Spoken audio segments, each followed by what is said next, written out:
Hello，大家好，今天跟大家随便聊一个事情啊。最近呢，我知道了啊，Glass 它在某一个金鱼市场啊上市了啊。其实上市很久了啊，不是说上市一天两天了。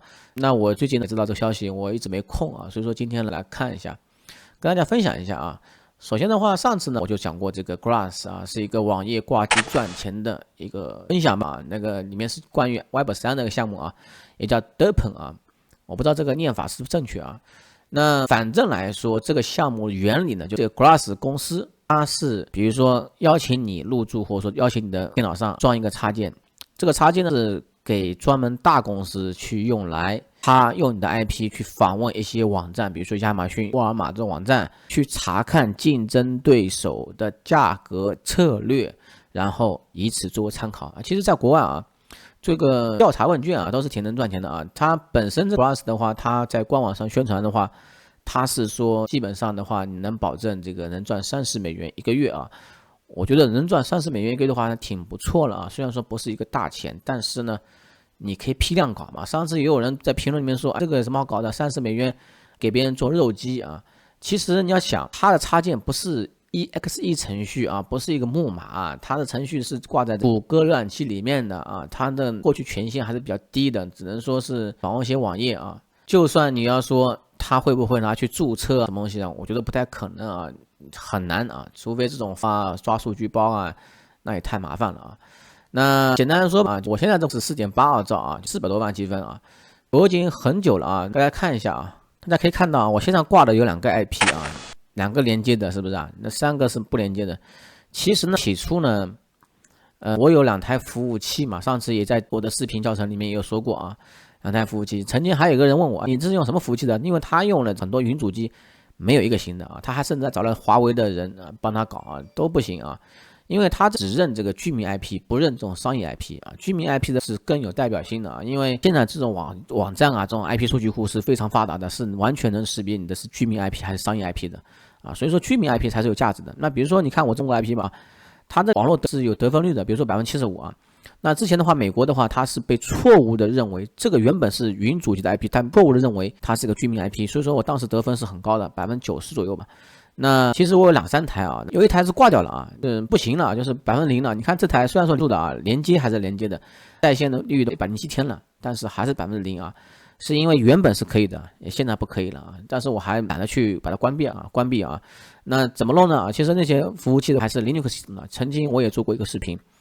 是讲 Linux 系统里面怎么去安装这个远程桌面系统，再装这个 Chrome 啊，再装这个插件啊，其实也很简单啊，只是有些人可能对电脑知识不太了解的话，那对你来说可能学习有点困难啊。那这次的话，不是我有400多万积分了嘛，在一个群里面，大家有这种群嘛，我也加进这种群，在里面分享啊。发现的话，他们都没我高啊，他们反正就好几个人加我啊，问我怎么挖到的东西啊。其实也是啊，日积月累啊。当然，我发现其实里面很多人都比我懂啊。其实我对这一块完全不是一个老手吧。我发现他们里面都会脚本啊，会用这种皮带浏览器啊。明天我再研究一下啊。如果说研究新的成果的话，我可以免费分享给大家啊。那曾经还有一个人呢也问我啊，这个你是怎么找到这些云主机可以被识别成居民 IP 的？当时呢，我也免费告诉他，他说你卖给我也可以的。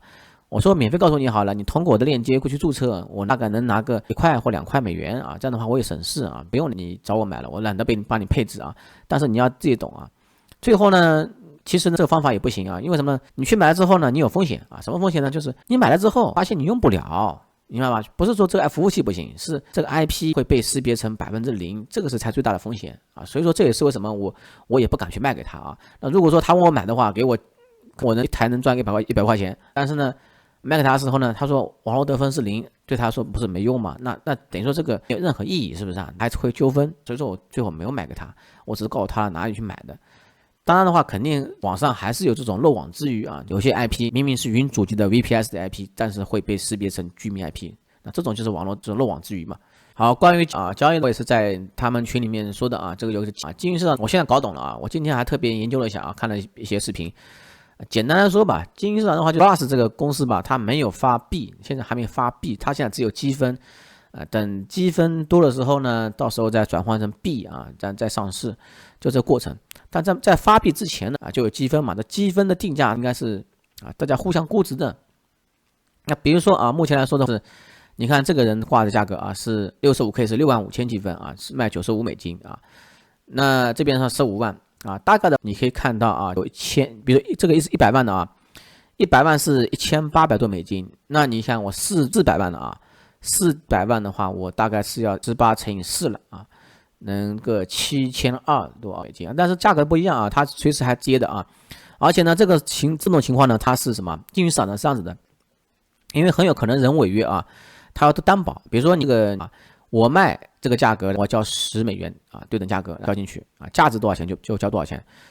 你买的话，你买方和卖方都要交钱啊，都要交啊。这个鱼相当于是质押金啊，万一等那个时候啊可以交易的时候，可以转换的时候呢，那个时候呢，如果说你违约，那么你的质押金被另一方拿走了。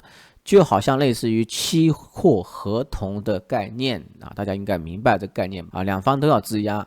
那很有可能，比如说我卖的人，那我可能卖这个价格，但是等那个时候我翻了4倍的话，是不是翻4倍的话，我宁可我约这违约金给你好了，那我至少还能赚3倍。所以说这种情况还是会发生的啊。所以说呢，在这边交易的话是一种博弈的过程啊。但是说我现在没有去交易啊，因为我嫌这个东西麻烦啊，我现在还不想搞这东西啊，我就放着再说好了。我也不等着这个7、8千美金去兑换出来，而且这个7、8千美金，你现在去弄的话，还得自己掏钱去啊放进去做质押了啊。你看这个是2.4兆的，我刚才是应该4.8兆吧啊，我刚刚于是8000美元了啊，我没想到啊这个东西还这么值钱啊。我看来这个东西还真的是一片泡沫吧，真的是人类最大泡沫。不过呢，我对这种项目这种来说的啊，我个人体验我是不会去买这种东西的。我最多是卖啊，我最多是玩玩，我没有兴趣去拿这东西投资啊，我更有兴趣投资这种股票啊，社会性的这种实质参与社会性的这种资产啊。那这东西玩玩差不多了啊。你投资的话，我今天也跟大家说了啊，不构成任何投资建议啊。如果说你买这种东西，很有可能最后是归零都有可能啊。这种是博弈过程，所以说呢，你自己挂机呢，赚点小钱的可以啊。如果说你电脑资源多或者 IP 资源多啊。那你说实话，你还可以多利用起来吧。有这种呢，我还看到有人在苹果店还挂这东西啊，偷偷摸摸挂这东西啊，这个人真的是挺聪明的。有些那种小米体验店这种笔记本是吧，放那边啊，很多人开在那边，那你挂那边他也不知道啊。说实话是有这种人啊。好吧，今天跟大家随便讲这个吧。